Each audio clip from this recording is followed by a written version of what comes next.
Okay. Yeah. Welcome. Hello. Happy Saturday. Happy Saturday. This is new for us. Yeah.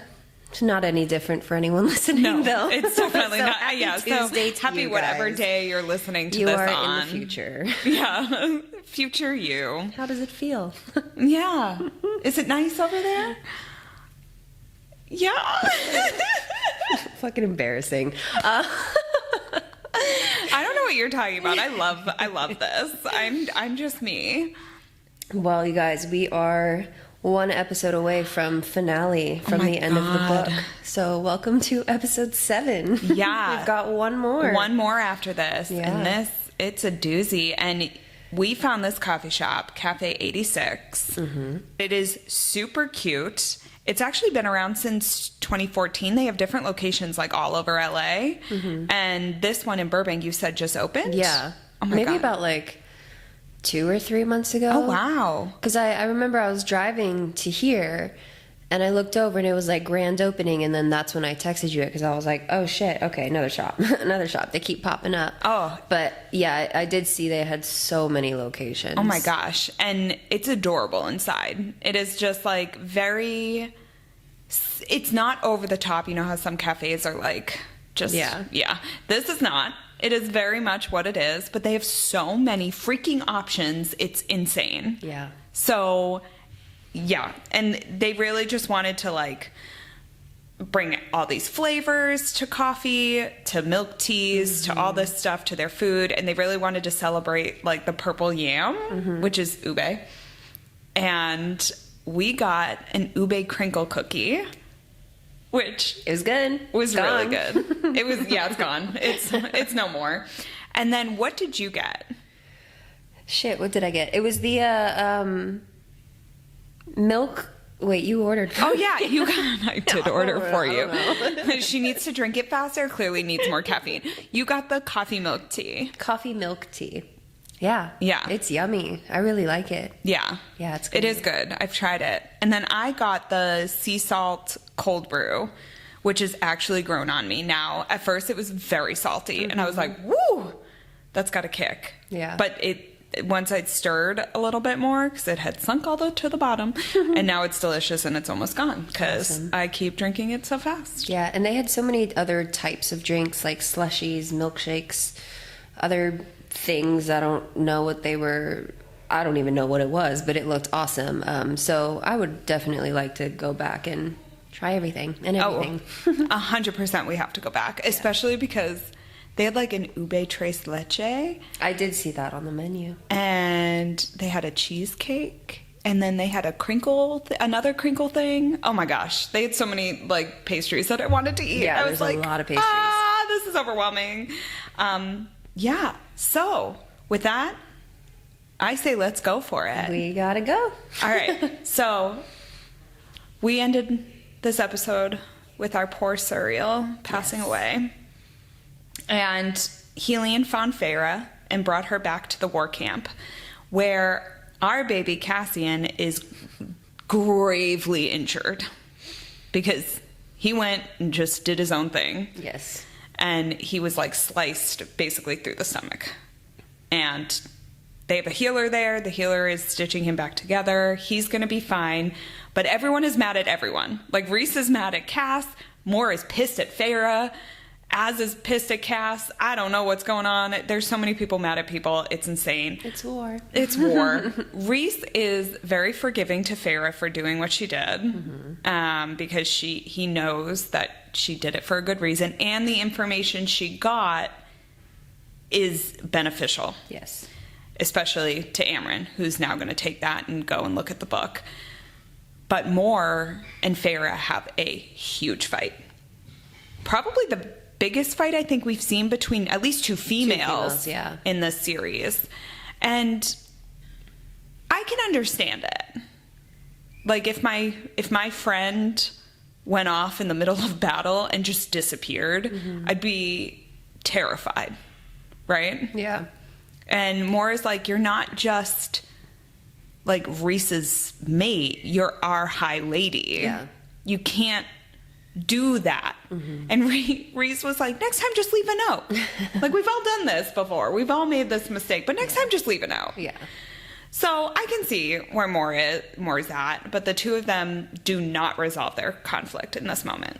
So that is the first time we are like, oh. And then Feyre says some shit to Moore that really cuts deep. And she says, talk about lying. You've been lying to Az forever, basically for over 500 years. And you took Helion to bed and you won't take Az. Like, what? Why? Why?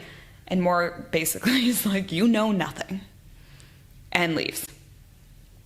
And that's that. Yep. And then Amryn arrives and in her own way is like, I can't leave you guys alone for 5 seconds without someone getting brutally injured. Love her entrance. She comes with the book and with bones and stones for Nesta. They take them, they go to the war tent, Reese's war tent, and they set out a map, and Amryn gives Nesta the bones and stones so that Nesta can scry for where the cauldron is. She takes them in her hand and is like, I can't get a read on it. I don't know where anything is. And they tell her to try and go deeper and go deeper. And she does, but she goes too deep. And then Feyre enters her mind, Nesta's mind, and sees what Nesta sees, which is Hybern's entire army. Yeah. Which is more than they ever could have imagined. And on top of that, they see the cauldron. And the cauldron senses them. Yep. And is singing to them. Oh, it is bad. And while they're stuck in Nesta's mind, at the cauldron starts reaching out its tendrils of power, and Feyre starts screaming at Nesta to get out, to pull out of that. Yeah. But Nesta can't, so Feyre keeps shouting. Then she starts shouting out loud because she's trying to get this whole thing resolved fast. Thankfully, they make it out in time. The cauldron does not take over their minds, but the cauldron now knows where they are. Yes. Not good. Not good. It is not good. And before we can even think about what not good that is, Varian shows up and kisses our sweet Amryn in front of everyone. Yeah, and it got steamy. It got real It got steamy. pretty steamy. She wrapped her legs around him and they just left the tent without a care in the world for anyone else. It was like when Reese winnowed into the house and was like, everyone go find something to do. Yes! Yes. I love that. I loved it. And I love that Amryn has someone because you know that she's just lived her whole life without anyone. Yeah. And she is old. We don't know how old exactly, but she old. I don't know what the hell she is. Seriously, we still don't know what the hell she is. And that night, while everyone's off doing whatever, Feyre has a dream about the cauldron. And she has a dream about the cauldron. She sees Lord Grayson. She starts hearing a song. And she wakes up in a sweat going, something's wrong. And turns out that they had opened a door, her and Nesta, for the cauldron. And now the cauldron knows everything. Knows where they are, knows how to get them, all this stuff. And the only people who can hear this song are Amryn, Nesta, Feyre, and probably Elaine, because they're all made. Right. Although it was interesting that Az's shadows could pick up that something was wrong. Like, he came out and he goes, what is that? And they all looked at him and were like, you can... And I still don't quite understand what a shadow singer is. Right. No, me too.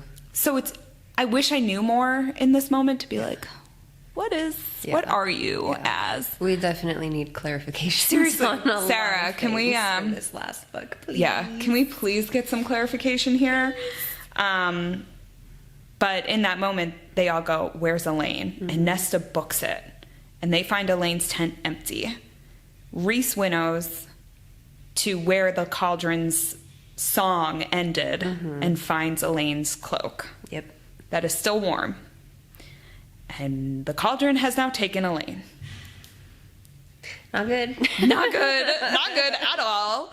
Because the only place the cauldron could take her is to Hybern. Yes. Yeah. Which is real bad. So Az goes, I'll go get her. Which Okay. Sweet as. And Feyre says, I'm going with you. Mm-hmm. And she transforms herself into Ianthe and does a pretty convincing job. Because she takes one of Az's siphons and uses it as like a gem and all of that. Well, I love that she brought it to the camp's blacksmith, and he didn't even, like, it was no question, this is what you're going to do. And it was within a few moments that she got the gem back, and it was placed right there, and then she went off. And it was, like, slightly different, but it was enough to be like, are you really going to question a high priestess? I wouldn't do that. No. And it was dark enough that they could get away with whatever miscolor any of this was, because the robe was the wrong color, too. Yeah. But you would never know in dark. And also, to your point, no one's going to question a high priestess, especially not this bitch. Yeah. And Rhys can't go with her because the king will sense Rhys's powers because he has a lock on it. But Rhys says something to Feyre. Oh my God, I did not get this the first time. But he says to her, you do not yield. I'm sorry. Which, if you know, you know. We know that term from somewhere else. Wait, what? So Like, what a way to slip that in there. Yeah. Holy shit. I read it and then like reread it 3 times just to make sure that that's what it said. And I was like, oh my God. What a brilliant tie-in. Yeah. That line is just so powerful too. And oh my God, it was just, so I died. Yeah. I really wish that we would have gotten that necklace at the Ren Fair. I know. Oh, would have been perfect. Maybe we'll look online and see if we can find like Etsy, someone who makes them. I would love that. Me too. That'll Such be a our great- end of season 3 gift for each other. Yeah, I like that's cute. that. Let's do that. Oh my gosh, okay. So while we're getting You Do Not Yield necklaces, Feyre's getting a lecture, You Do Not Yield. Now she knows. They winnow to the Highburn war camp and walk right in because Az slips into shadow. Again, not quite sure how he does this, slipping into shadow or what that is exactly, but he does. And I'm like, does he become Feyre's shadow? Is he like Peter Pan's shadow? I'm so confused. So he slips into shadow. They walk right into the war camp. And in the camp, the first thing Feyre hears is screaming. And she sees this poor girl, one of the children of the Blessed, tied up on a spit, almost like Claire, and being tortured. Yeah. And there's 2 other bodies of others that have already passed, also tied up next to her. And she's like, we need to get them. And Az like, there's no way we can do both. And at that moment, Jurian, our good friend Jurian, walks out and says he's been looking for you, meaning Highburn. But I loved that Jurian knew immediately that it was not Ianthe. Yeah. That it was Feyre. Yeah. Like, how I don't know, but he knew. Yeah. And I just was like, okay, now I officially like you. I officially like Jurian. I said it. It is out there. But he goes up to her and makes a big show. He's like, you've been after me for months. Act like it. Yeah. And while he's doing that, he's like, Elena's safe. Like, she just all of a sudden appeared next to the cauldron and the king didn't know what to do with her, so he tied her up. And we're like, okay. And I guess he used spells to make it, like, unpenetrable. Yeah. And Jurian's like, I can get you to her, and then I can cause a distraction and you guys can get out. And Feyre's like, you need to get the girl, the children of the Blessed, and bring her to us. And he's like, what more do you want from seriously, me, what woman? else am I doing here? And he just is like, okay, we're gonna see what can happen. So they go over to the tent. Ianthe Feyre says that she wants to say some prayers over the cauldron before bed. So Jurian leaves her to go do that while he goes to cause whatever distraction he does. Feyre and Az go into this tent, and she's just muttering these like incantations over and over again while they're walking around the tent finding Elaine, which I loved because I could just see her just like, how big is this fucking tent? Yeah. Oh my God. It's probably like the Harry Potter's tent, or technically it was Ron's family's with the magics. That was like Goblet of Fire. Oh, that's right. Fourth one. Entering, it's not the World Cup, No, but it's it was the Wizards Cup tournament. And they have the tent, and Yes. they walk in, and Harry's like, "I love magic." And it's a whole like rooms, but it's a tiny little thing. That's how I envision all war camps Yes. in fantasy world. 100%. Yeah. Yes. Same. So apparently that's what this war tent is. So Feyre's going in and out of these, like, whatever room she's looking in. Finally, they find Elaine. They can't break the spell that's over her chain. So Az tells her to, like, put her hands over his neck and don't move. Like, he's going to get her out. And then they start hearing the commotion going. So Jurian's obviously doing his job. Yeah. And they book it out of the tent and just go as far to this, like, cliff as humanly possible. But the king realizes what has happened. Because he's no dummy, apparently. He's a smart king. Also, you do realize that the King of Hybern does not have a first name. Yeah. Or a name at all. Yeah. It's freaky. It's weird. Yeah. Kind of reminds you of someone else who did not have a name. Yeah. I don't know what to make of that. So we're not going to make anything of it right now. We're just going to continue. We're just going to keep that in mind. Yeah. Just the fact that he has no name. God damn. I know. And I just kept thinking that you have no name. Yeah. Well, Sarah, we need fucking Yeah, answers. come on. Like, seriously. I need some answers. So they start running. The king is after them, along with these, like, weird beasts that are combinations of, like, the Naga and other things. And he starts shooting ash arrows at them. One of them goes through Feyre's shoulder. She's trying to, like, continue to run, but these beasts are after her. And then out of the blue jumps this other beast with golden fur, who she recognizes immediately as Tamlin, Yep. who I guess is not a bad guy. No, we're not all. even going to say that. He's just, I think, trying to cover his ass right now. Yeah, we don't know. Anyways, Tamlin is, there's something going on. Tamlin's there. Tamlin's he comes there. and he tries to help her escape, or all of them escape. And he does, because Yeah. he, like, fights off this one beast and continues to help fight off the other beasts. They need to get out. Az keeps telling Feyre she's got to fly. Like, because they're at the edge of a cliff.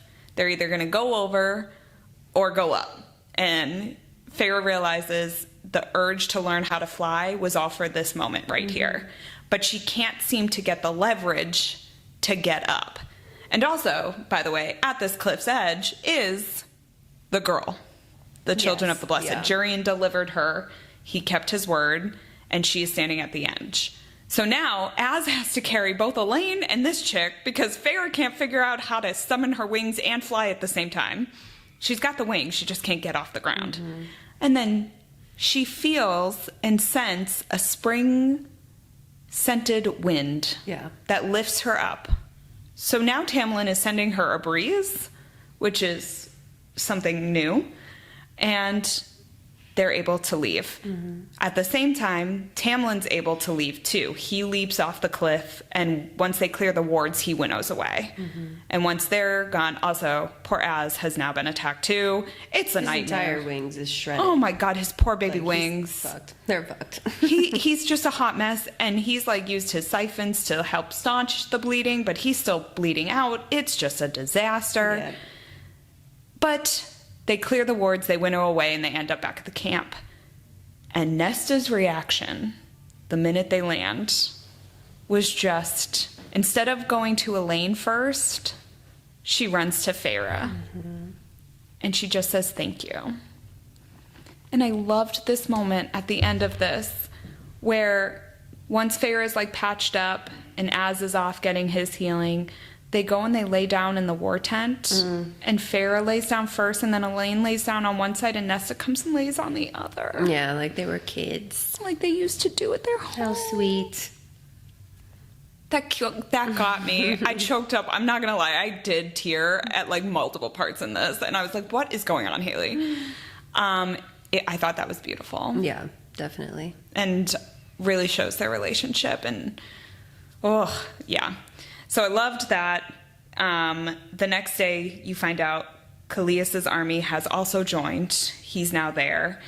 And the girl, whose name is Briar, is now being brought to the Winter Court because she shouldn't be around Illyrians, which makes perfect sense because they are brutes, and who knows what's going to happen. Az has been healed, but he cannot fly, and at this moment, Mor comes out of the tent and pulls Feyre aside, and they start resolving their conflict. And we find out a whole fuck ton about Mor that I definitely did not see coming. Mm-hmm. Oh, no, neither did I. Right? Not at all. Yeah. I was like, okay, that was an interesting twist of things that I didn't know were going to come this way.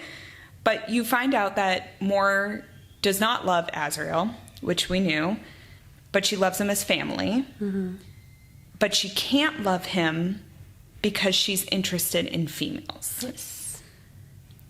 And Feyre's like, but you slept with Helion. And Mor's like, well, I enjoy the company of both of them, but my heart truly belongs to women. Yeah. Like, I connect with them Soul more. connection. But she could never tell anyone because that's frowned upon in the Hewn City. Her main job there was to just breed. Yeah. And that's why her father betrothed her to Eris. And she says, I slept with Cassian because he wasn't interested in me. But if I had done it to Az, he would have thought something more. It was the beginning of our happy ending. Yes. Yeah. Exactly. And she's like, I love him too much that I can't do that to him. He deserves to have someone to love him for love and him. Yes. But also, all right.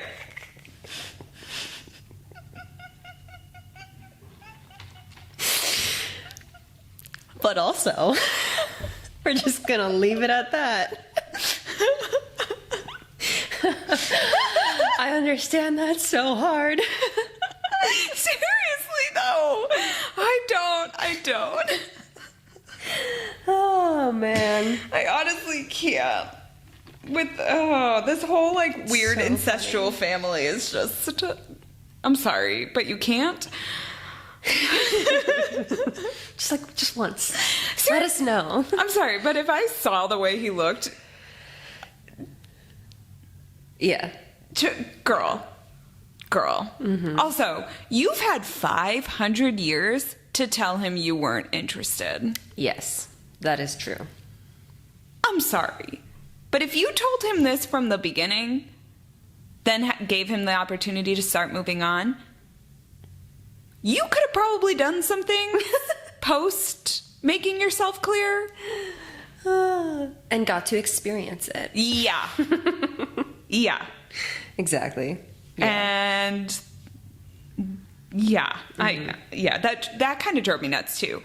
Would you wait if you were ever in that situation where you knew someone liked you, but you didn't feel the same way about them? I would not wait 500 years. Seriously. Because then that's like just stress and shit on me, which it's not fair to that person nor me. I don't know. I feel like I understand her point of not wanting to like cause conflict because of the family situation. But I also, it is so selfish of her, in my opinion, to not do that. Yeah. Because now he's been pining over her with some weird idea that maybe one day it'll happen because she has yet to set that boundary forever. Right. And then on top of that, he has to watch her sleep with Helion, go to Rita's, dance with a bunch of people, like all this stuff. And he's wondering, why am I not good enough? Yeah, why is that not me? That's really not cool, in my personal opinion. Mm-hmm. But it's a different time. Who am I to say? But yeah. Yeah. Anyways. Yeah. I mean. Okay, more. Yeah. If it were me, I'd be with him. So. Oh, girl. Like, there's no fucking question. No issue there. I'm sorry. Have you seen him? Okay, question. Because I've been seeing, it's kind of a very much like, if you're an Edward girly or a Jacob girly, but with Azriel and Cassian. I'm seeing so much of everyone being a Cassian girly. And yes, I love Cassian, don't get me wrong. But however, I don't think I am on that side. Would you say you're Cassian, Az, or Reese? I mean, all right, let's take Reese out of the you got picture. it. Thank you. I was like, you can't do Cassian that. Az, You can't yeah. do that. You really can't do that. Oh, I do love a broody man. Yeah. I love a broody man. So I might be an Az girl because he is the definition of broody. And also, I just love he's so protective and so... Truthfully, my opinion might change on this next book if it is focusing After on the one reread, person yeah. we think it's going to be on. Or, I mean, the new book coming out. Yes. But if it were between... Okay, if it's between Reese, Cass, or Azriel... Cass would be third. Then it would be A tie between Reese and those Az, two. yeah. And truthfully, Really? I think so. Really? I think I'm leaning more towards Az over Reese. Wow. I don't know why. Girl, she's just throwing us off for a loop right now. I'm like, I don't know. It's so I'm really hoping Okay. that this book is going to feed that more. Or if I'll just, I just miss Reese right now. And I'm just like forgetting about him. I mean, the funny thing is, I feel like Cass and Az are both parts of Reese. I feel like Reese embodies both of them. Yes. Because he is very much both of those guys. For sure. Which is why I think I like him so much, because of his like sense of humor and all that. Yeah. Is totally Cass. Yeah. But like his protective instinct and his broodiness and it's just is Az. So he's got the best of both. But He does. Yeah, I can see what you're saying too, Yeah. though. So I don't know, but I see so many Cassian girl later. I love Cassian. I love him. He'd be fun. Oh my God, he'd be He'd be fun. Don't get me wrong. Stop. I'm not saying that. I need to read that book again. However, I'm just not balls deep. I'm not all the way in.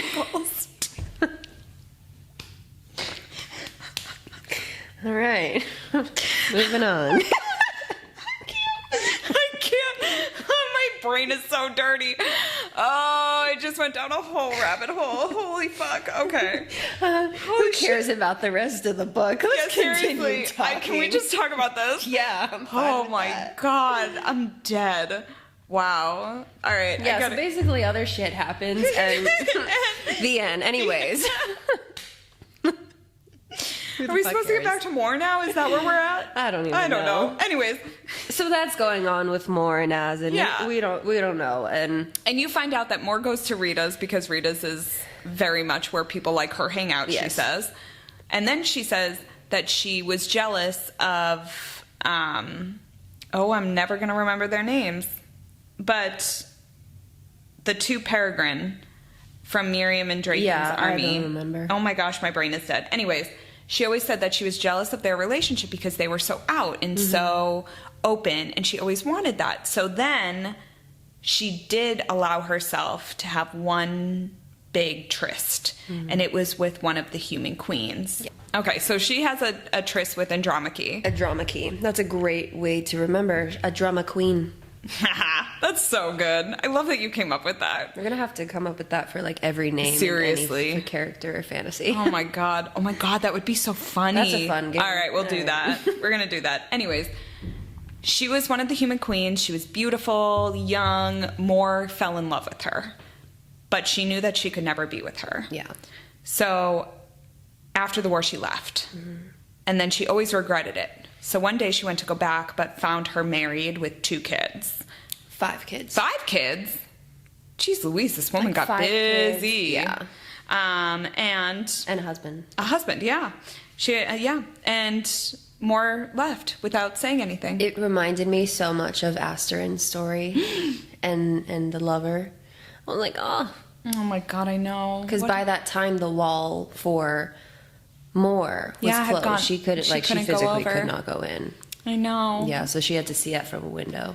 That broke my heart. Like Asterin. Yeah. And then when she did go back, like eventually go and check on her, she did die an old woman, she says, and she never took another female lover as far as being that open about it. Yeah. She did take other lovers and whatever, but it was never a serious thing. Yeah. So she says, I love I do, but I can never sleep with him. I can never be with him. He deserves, like you said, his happy ending. Feyre says she's going to keep the secret and not tell anyone until she is ready. Yeah. And Moore says thank you.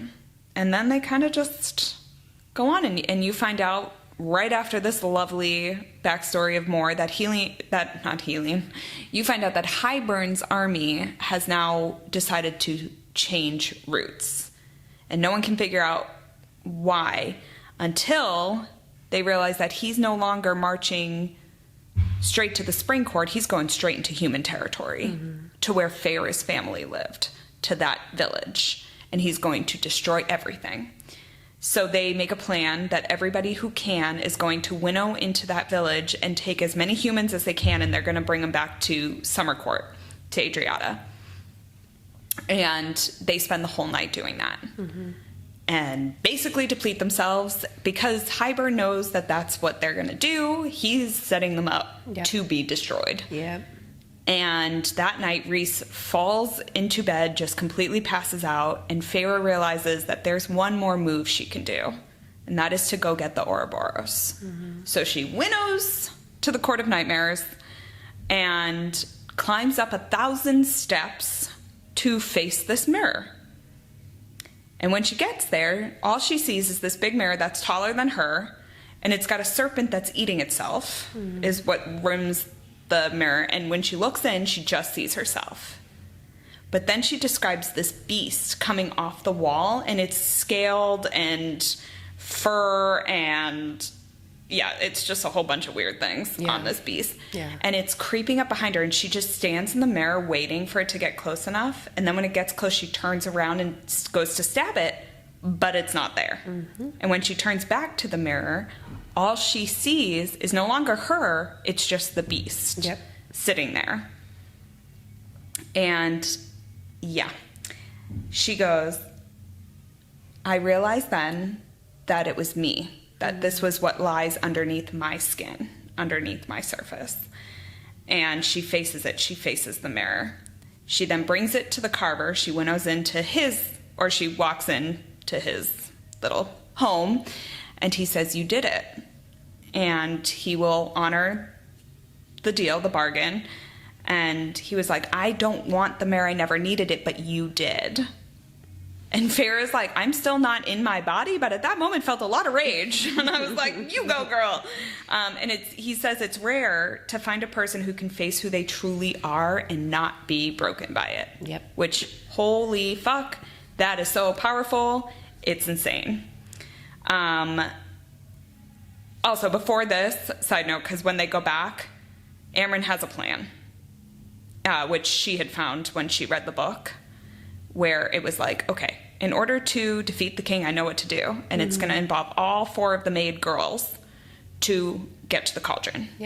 And the cauldron, instead of nullifying it, they're going to use it against the king to wipe him and his whole army out.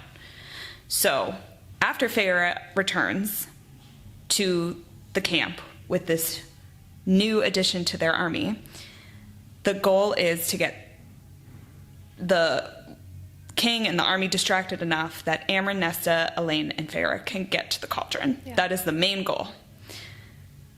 And yet, they're all are preparing to not survive this. And I think at this point, Rhys has made like a very moving speech, which did bring me to tears. Like, I thought that was so beautiful. And he goes by one to like tell them all how they have saved him in some way. And Amren at the end says, we are so thankful for you, more than you will ever know. And my heart, my little sweetheart. And so they are walking through the human lands. Everybody's getting ready. Azriel gives Elaine Truth Teller, which is huge. He's never let anyone touch his sword. No one has touched the sword. Stop! Do you love how long that took me? Oh my god!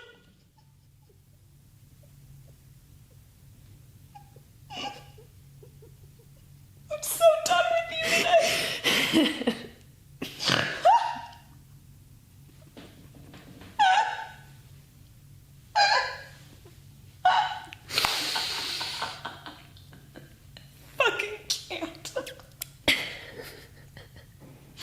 My bad. So fucking funny. Let me just God.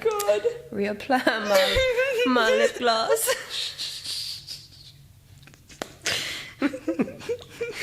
Sorry, guys. Oh my God, I'm so done. That's amazing. That was But so... yes. Oh, He has not fuck. let anyone... I'll touch his sword.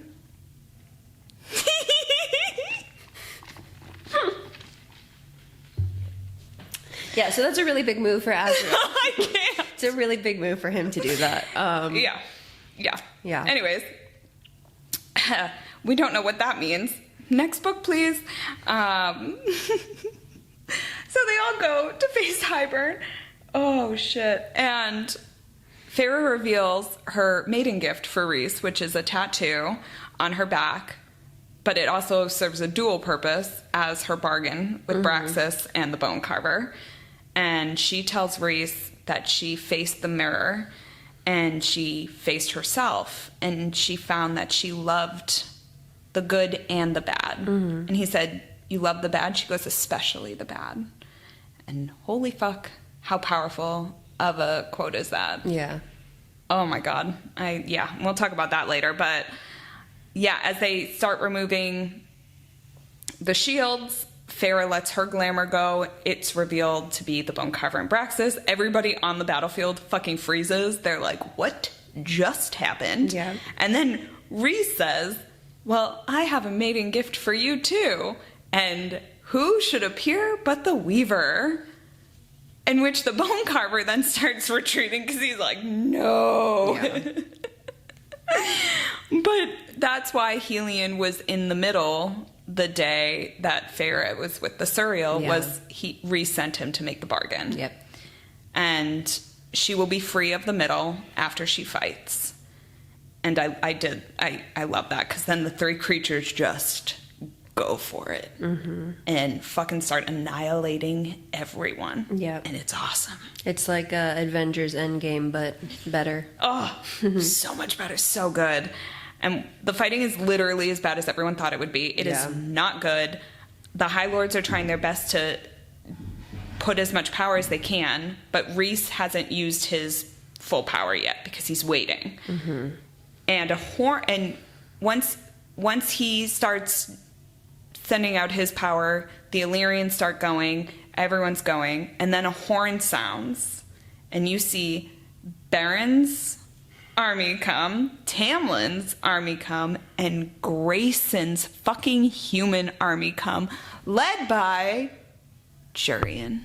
We love Jurian. We love Jurian. Jurian approved himself. Oh my God. I love Jurian. And Eris winnows and comes to their site and says Tamlin convinced.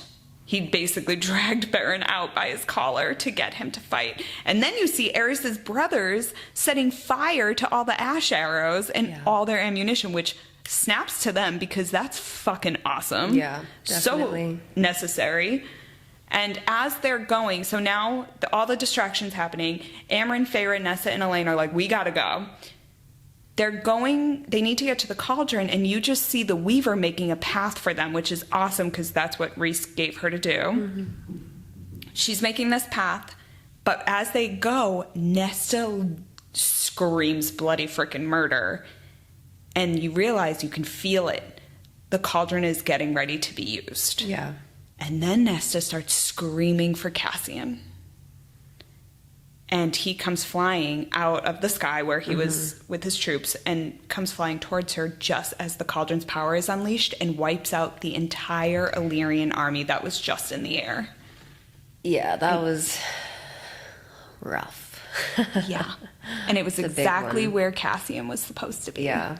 Could you imagine if he actually was gone? Holy fuck, no. The series would have ended right there. Like, it would never have continued if he had died. But absolutely crazy. Crazy that Nesta, again, was able to feel the cauldron, things like that, which we've talked about, but inevitably saving Cassian's life with that scream. The fact that she knew where it was gonna hit before it hit was holy crap. Very telling. And then she starts writhing on the ground again, and you can feel the cauldron being readied again. And this time, instead of hitting the sky, it hits the ground and the bone carver. Yeah. And the weaver starts screaming for him. And he just turns and gives Feyre a smile. And then is wiped off the face of the earth. And yeah. That's where we And end that's off where we today. end. So thrilling little ending right there, huh? Yeah.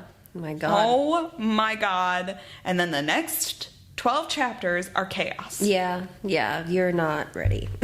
I'm not ready. I am not ready. Yeah. Last episode is going to be a good one. Probably a long one, too. Oh, yeah. But good. Oh my God. I can't even think about it. If I teared just reading these ones, what's going to happen next one? Woo. So, I mean, obviously, with the big key takeaways in this episode, or in these chapters, being that, you know, Feyre had to really look at her true self. She goes to the Ouroboros and she sees her pros, she sees her cons, all the flaws, and especially falls in love with them, which I think is such an important thing to learn in our own world and apply that to ourselves, because we're always so much highlighting the good, posting the good on social media, only seeing that side of things, that we either aren't willing to look at the bad and the ugly parts of us. Not that it's bad. I mean, we all have it, but we all should acknowledge it.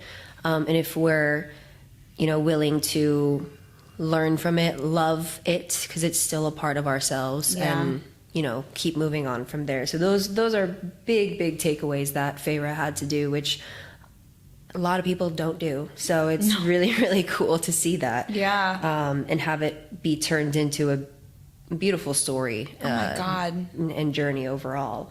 But excuse me. Yep, you did it. I needed to too. So, you know, it really shows the good and the bad of what makes us us, what makes us all human, coming face to face with our true selves. Now, is there, or in what ways have you had to face your true self within your fitness journeys, the good, the bad, and the ugly? Can you think of any point, or if there's a whole, just one whole main thing, or a little thing, or whatever it be?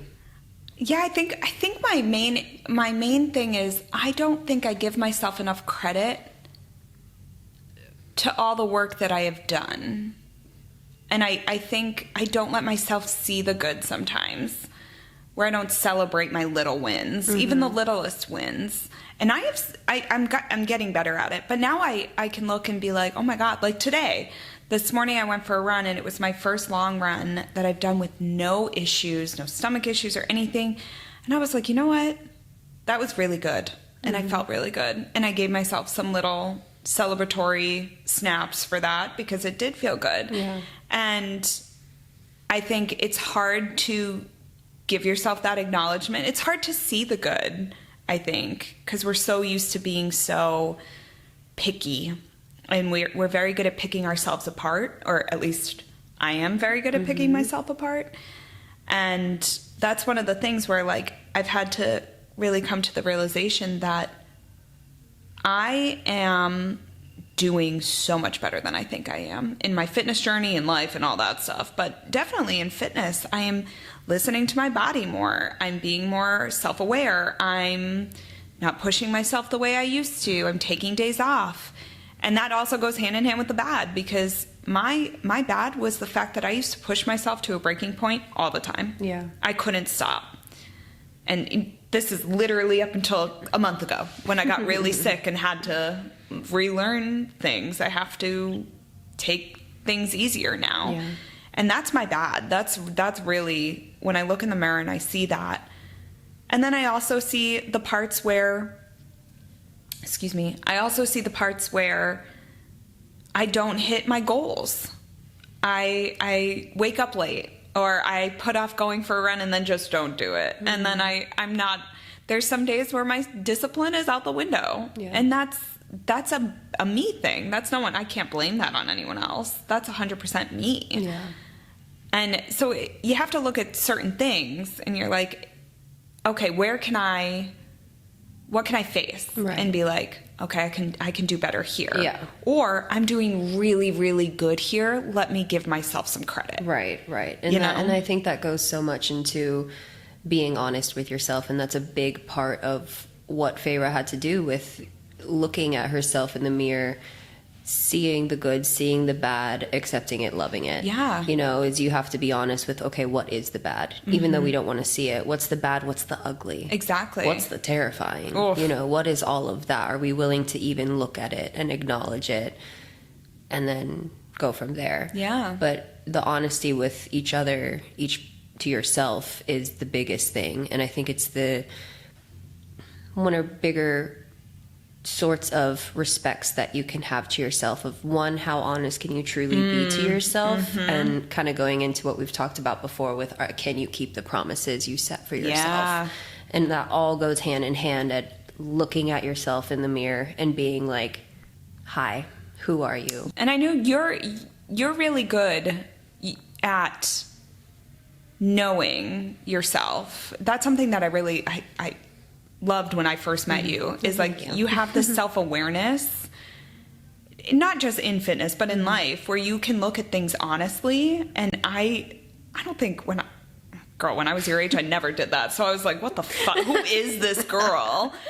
But I think that was one of the first things that really like drew me to you, was I was like, oh, she and you've always been so honest, especially with social media. That's a hard part, because like you said, are we going to post our honest selves on social media? Half the time we don't post that bullshit. Yeah. But you very much are like, this week I didn't do this way. And I not a lot of people do that. I love that. Thank you. And it's taken a long time and a lot of things had to happen in order for that to happen.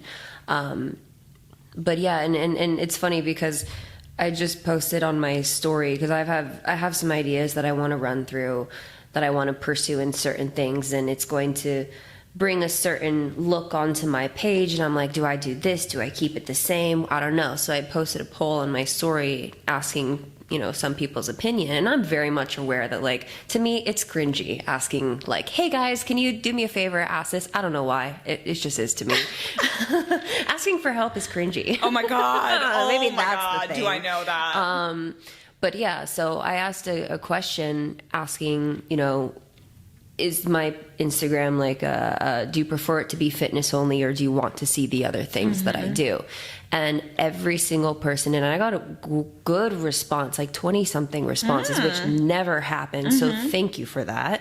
But every single answer was no, post the other shit. Because you're human, we like seeing that. And I think that's one thing that, I've always struggled with when it comes to social media, and like my own like OCD, and like needing to have certain things filed for my own brain. And I'm like, do I do this? Do I leave it on this way? All these different ways. And it was funny because it was after posting that and getting that response, it was the realization of like, it's not that big of a deal. Nope. It's Isn't that amazing? Really not. No one fucking cares. Yep. And I'm just like, oh, okay, I'm putting all this pressure on myself for nothing, for fun.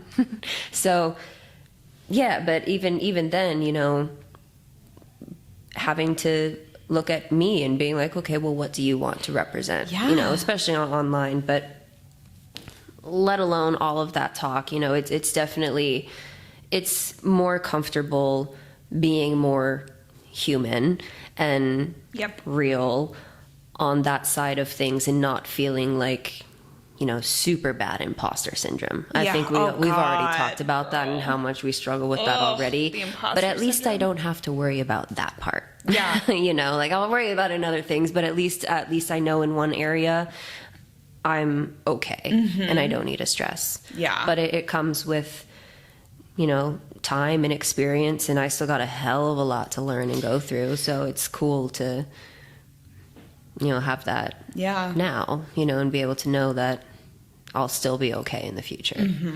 Yeah. No, I agree. And I love that too. I think it's exciting to have the freedom to truly embrace who you really are.